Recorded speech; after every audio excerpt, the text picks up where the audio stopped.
Hi there, thanks for taking the time to watch this screencast. What I want to talk about today is configuring NTS and Share Permissions in PowerShell. This definitely would relate to the final exam for my PowerShell class, but here we go. So let's first just create a folder structure. I want to create some folders. Done. Employees and timesheets. I also created a test folder to mess around with in case I need it as I run through this. I actually already ran the new 80 group command, so I do have a couple global groups already created for this. We can look at everything real quick here. So here's the employees folder that I created that has timesheets inside of it, lines 1 and 2, and I think I saw the test permissions folder here, line 3. If we take a look at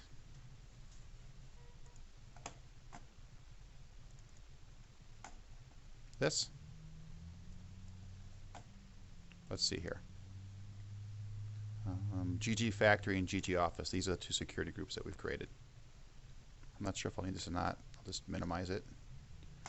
And I won't need this, but I'll minimize this. We'll come back to this. Okay. Done. So let's jump into changing the permissions. So in Microsoft, basically all of our folders, they're objects. And access to those folders, or they're controlled through NTFS permissions, but those different permissions are stored in an access control list or an ACL. So what I want to do is take a look at the access control list that is currently governing the employees folder. So let me run line 8. I'm going to run the command get ACL, which will return an ACL object, and we are going to pipe that into out grid view. So there it is. That's one way of looking at the access control list. Incidentally, each one of these entries is called an access control entry or an ACE. So the overall it's called an ACL, an access control list, and then each individual item is called an entry or an ACE. We could pipe it to format list instead. It might be easier to look at. I think I like that more. So anyways, I see that administrators have full control. My users have some permissions. If I take a quick look at that this way here, essentially what we're looking at here is this screen. So my users have some permissions, administrators have some. Incidentally, sometimes you're like, well, Pat, I don't see append data here. Users have append data and create files. What are you talking about? There are some permissions that are more granular, so we'll go under advanced here. And let's just pick this one. Hit view. Show advanced permissions. All right. So that create files and append data. We see these two little check marks here. So basically what it means is a user can create their own file. They also can create their own folders. That's what we see with this append data and create files entries here. Good. Okay, so far we've just looked at some permissions. I don't know why. I guess our test permissions has about the same permissions. If I take another quick look at the NTFS permissions or the access control list on this, I feel like I'm teaching a Cisco class talking about access control lists. But we do see under advanced here that all of our permissions currently are being inherited from the C drive. So when I look at this screen here, I could click disable inheritance and I could say, stop inheriting it and take all those permissions that I do see here and just make them explicit permissions, convert them so I can change them. Or I could remove everything and start fresh, but currently we are inheriting our permissions from the C drive. All right. Remember that for later. Close, close, close. Good. We're going to share our employees folder first. We're not going to share the share. Let's see here. The name has already been shared. I must have already created that. Shame on me. Sharing. Yeah, it's already being shared.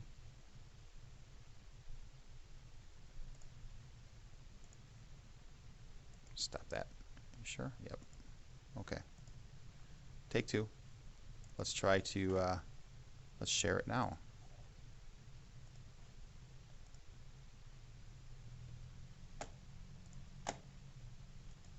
There we go. We've shared it.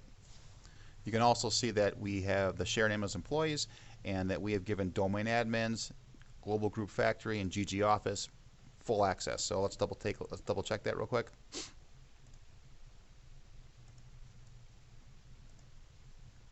Permissions here, there they are.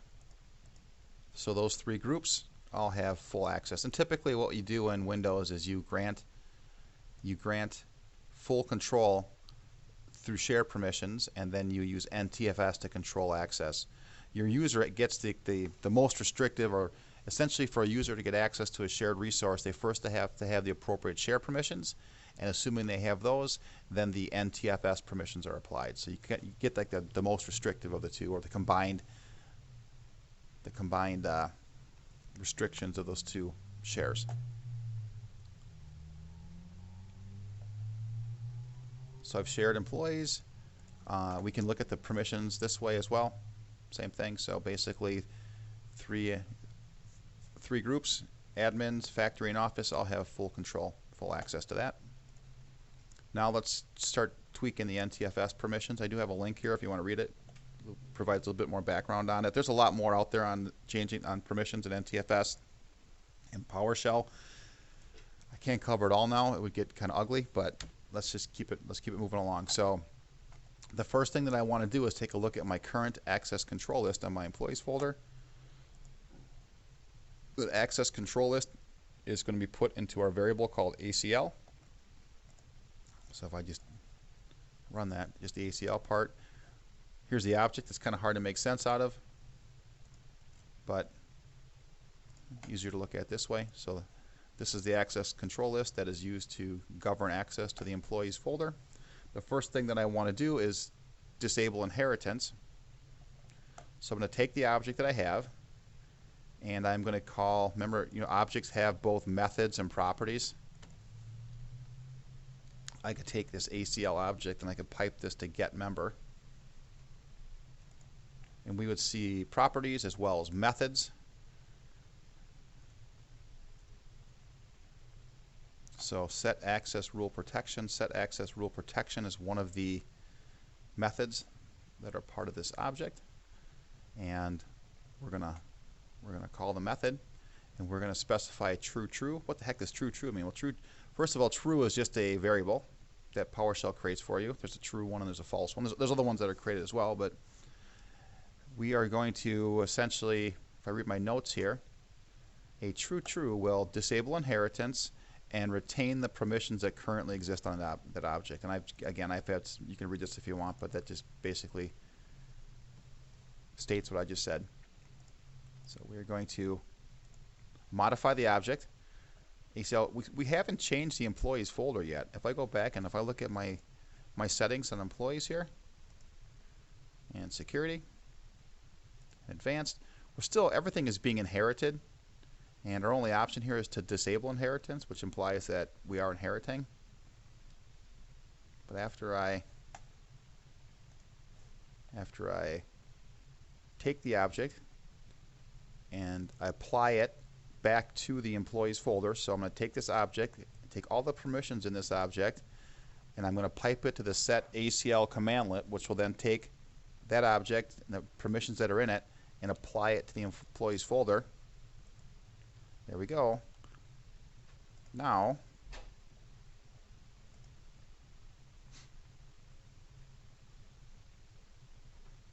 okay, I'm just looking at what I have on line 25 there, but I'm getting ahead of myself. Now, if I look at the permissions here, right away I can tell something's different. If I select an entry, I can actually edit it. Before, these were grayed out. If I click advanced here, you can see that we are no longer inheriting permissions. They're all just defined explicitly.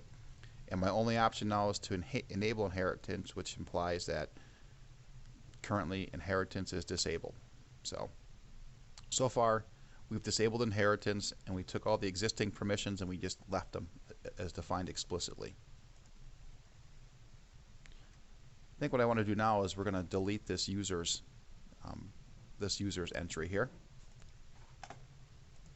Line 25, what I was looking at is there's two ways of doing this. You can take an object and you can pipe it into the set ACL commandlet, and just basically all that you have to specify is a path that you want to modify. Or you can just call set ACL and specify both the path, the object, the folder that you want to manipulate, as well as the object that's going to be used to do that, or the object that has the information in it to be applied to this folder. So line 25 does the same as line 24 does. Okay. I'm going to re-initialize, I guess, or our ACL variable. So let's rerun line 17 again. Basically, that says run get ACL and return the access control entries that are applied to the employees folder, and put those into our object here, ACL. Okay. Now what I want to do, and again, this is I have some I've got additional information on this on line 15 here. If you want to read it on your own, you can. But what I'm going to do now is on line 28,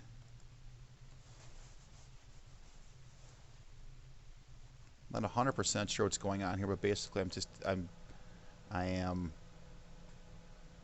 ultimately what I want to do is I want to remove the built-in users entries from our access control list. I saw that built-in users defined when I take a look at the ACL object, built-in users, so I want to remove these two entries here. So I define, I guess I'll call it the user ID first, and then now I'm going to take that object, ACL object, I'm going to run a method in it called purge access rules. You can kind of tell what that does. It's going to purge the access rules of what? Of the built-in users group. Let's try it. Okay, I ran it. Again, this hasn't affected our employees folder yet. I could look at my employees folder. No changes yet here. I still see the users group. However, if I take a look at my object, line 31, the users entries have been removed. So all that's left to do is to take this object and in the access control list that's in it and apply it to our employees folder, and that's what line 30 will do. Take the object, pipe it into set ACL, and apply it to the employees folder. Good. So if I run this, it should have worked. Let's go take a look at our permissions. Yeah, they're gone. So we've removed the users group. Incidentally, so this object has specific permissions applied to it. I could take this object here, and I could also apply it to another folder. So if I wanted to I think it'll work. If it doesn't work, we'll still move on. But I could take that and just apply it to, what was that test folder? Test permissions.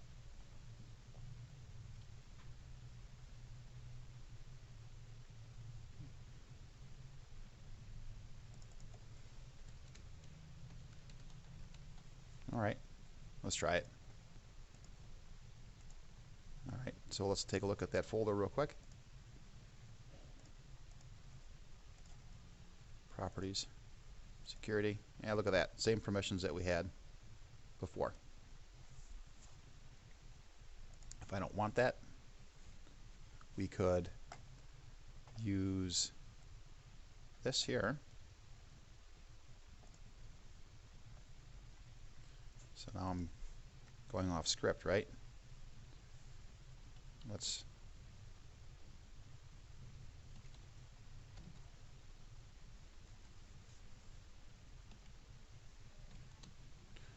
so let's get the access control list currently applied to our test permissions folder. Done. And now let's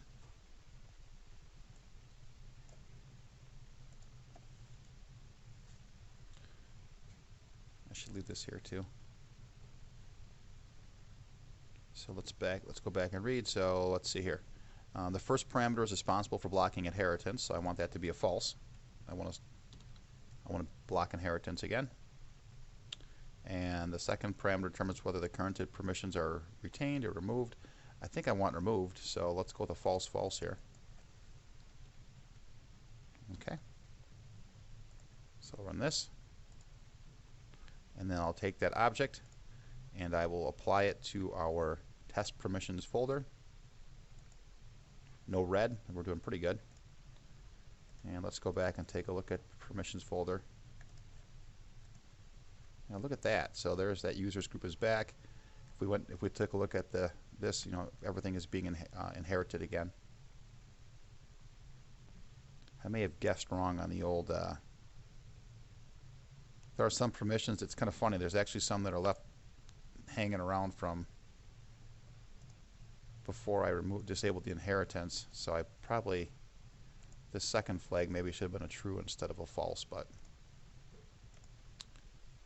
we're going to keep going forward with it. Okay. All right, so let's set the read permissions and write permissions up on our object, and we're done.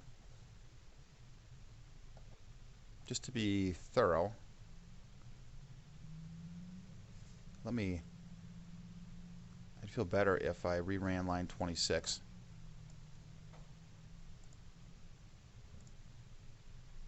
Okay.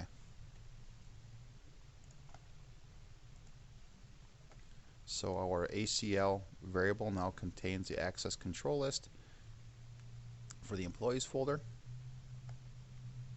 I'm going to create a new access rule object, and here we go. So this access rule object, this new access rule that we're going to create is going to be applied to our access control ACL object. And this rule that we're creating, maybe we can make sense out of it. It's going to apply to the ITnet 112 GG factory group. And if you're like, well, Pat, I don't know what to put in here. Does, you know, ITnet 112, or what if I have a different domain name? One thing you can always do is, like back on my test permissions thing, I could even just do it manually here. If I'm on test permissions, I could do a edit, add. There we go. I'll add both of these global groups here. I could add them both. They have some permission, I don't care what. So I've applied some permissions to test permission, and then if I just looked at the access control list on test permissions, so let's see here.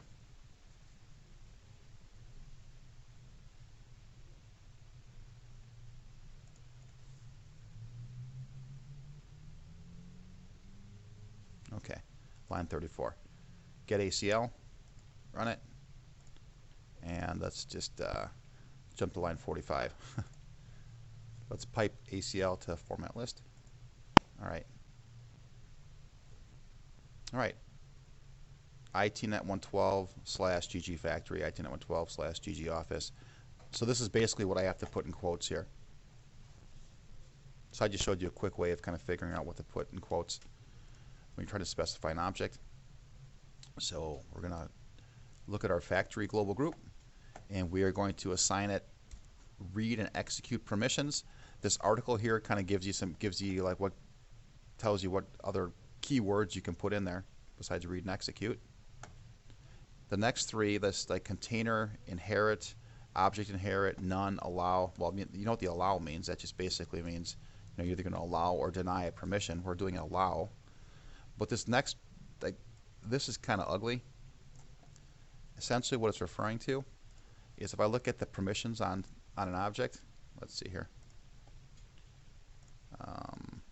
advanced, edit. All right. When you apply an NTFS permission to an object, and if you look at under advanced here, you have different choices. Like, is this permission going to apply just to the folder? Is it going to apply just to the files that are there? Is it going to? And the default really is the permissions that you apply are going to apply to the folder, and those permissions will inherit down to the subfolders and the files that are in that folder. This is the default, which typically what you use, and that is the equivalent of what I have here. Okay, so anyways, let's rerun line 38. Okay, so I've set up my access control list object. I am now defining a new access rule object. I'm now going to take that access rule and I'm going to set it in our access control list. So, okay, I've just added a new ACE, access control entry, to our access control list, and I had to use this set access rule method to do that. All right, let's do it one more time. I've just added 2 access control entries to our access control list. And now let's apply that to our employees folder. Ay caramba. So if we take a look at this, oh, look at that. It actually worked. So we have added read and execute permissions for both the factory and global groups to our employees folder. I could look at it here too, right? Line 45 to show me the access control list that we have. And all right, GG factory allow, GG factory, GG office allow, read and execute. So we're doing pretty good. So far, what I've done is, I mean, just like what kind of permissions have I actually created? I created an employees folder. When I shared it, I gave everybody full control, and then I used to control access. I used NTFS permissions to say, well, really what I want is, you know, if you're an administrator, you still have full control, but the factory and office global groups are the only people that have access, besides administrators, to this folder, and all that they have is read permissions. Okay, and that would actually, what that would mean in our architecture here, or in our subfolder timesheets, since inheritance is still turned on here, if we take a look, yeah, sure enough, even the time people would have access to the timesheet folder as well. You notice now when I select these entries, they're grayed out. I can't edit them here because they are being inherited from the parent folder, the employees folder. Good enough. So at this point, a large portion of our organization could read the contents of the employees folder and the timesheet subfolder. Good. Okay. Next. So now we're almost done. Let's get the ACL again for our timesheets folder. Let's create a couple new rules. I picked something different just so you could look at some of the keywords here, but so instead of giving people read and execute, now they're going to get write permission. All right. And let's apply that to the timesheet folder. Let's take a look at it real quick. Properties, security. All right.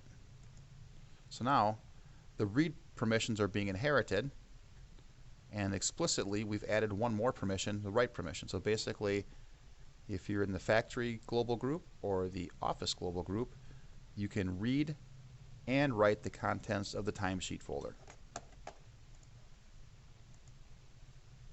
And there's what we've created. Now again, the cool thing about this is, like we were talking about, I could take this ACL if I wanted to, and I could apply it to a different folder once it's set up. Or I could, there are some neat things you can do with this. You could get, you could, if you wanted to, I was just thinking about it, you could actually dig in and configure the permissions, your permissions this way, get real granular, and then you could just do a get ACL to get the access control list, and then pipe that or send that, use a set ACL to apply it to a different subfolder as well, which is kind of neat. So we have set share permissions and NTFS permissions up with PowerShell. I didn't really test them yet, I think because my screencast is 25 minutes. So, but as far as testing goes, I think you have two options here. If you could use effective access, and you could just say, I'm kind of curious. I'm curious what kind of access the factory global group has. So, to this resource, view effective access. All right, look at all the stuff they can do there. So, incidentally, they can't delete subfolders or files because they have the write permission, but they don't have the modify permission. But that's for another talk, right? That's one way of doing it. The other way of doing it is just create a couple of users and stick them in those global groups and just test it. Go to your client and log in and verify that you can read the content out of the employees folder and that you can read and write the content that's in the timesheets folder. So that would just, you should obviously double check your work. I think there was one more thing I was going to just talk about real quick here. Let's see.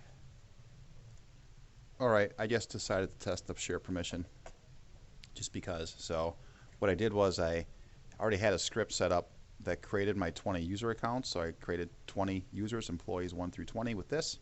And then I just jumped down to lines 24 and 25 on this script, which basically takes the first 10 users and sticks it in the factory group, and the second 10 users 11 through 20, in the office group. So now that I have that, I guess I could look at that in Active Directory users and computers real quick too.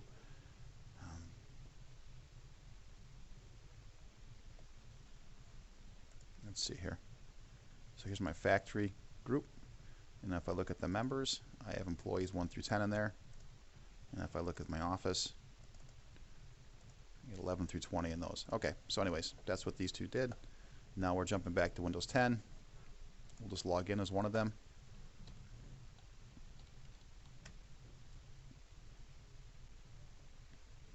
Good enough. Let's see, here we go, server 1. So I've got my folder called employees, and I have a timesheets folder in that. Okay, good. So if I just have read permissions of here in the employees folder, and I can't do it. Now I could log on as the administrator and try it. I should be able to, though, if I should be able to at least see stuff that's in there. So locally, as I'm an admin here, I can put some content in there. Okay, good enough. Go back to my client. Okay, there they are. So I can actually read stuff, and I can open it. Good enough. Timesheet folder. Permissions should change now. I should have write permissions here. So let's see if I can create a document. Good enough. I can edit a document. Save it. Yep. Good enough. So I have read and write of timesheets, and I have just read permissions in employees. All right. That was fun. I hope you learned something. There's PowerShell is an amazing tool, and that one article that I did reference with the different NTFS permissions, you can take a look at it. But the one thing, they had a pretty helpful table in it as far as I used read and execute and write. You could assign your users modify permission if you wanted to give them the ability to delete as well as to write or update documents as well. Awesome. Thanks again for watching. I hope you have fun working in the final exam, and I hope that you learn a lot working on the final exam in our ITNet 159 course. I tried to make it practical and tried to use different activities that you would hopefully use on the job. Thanks.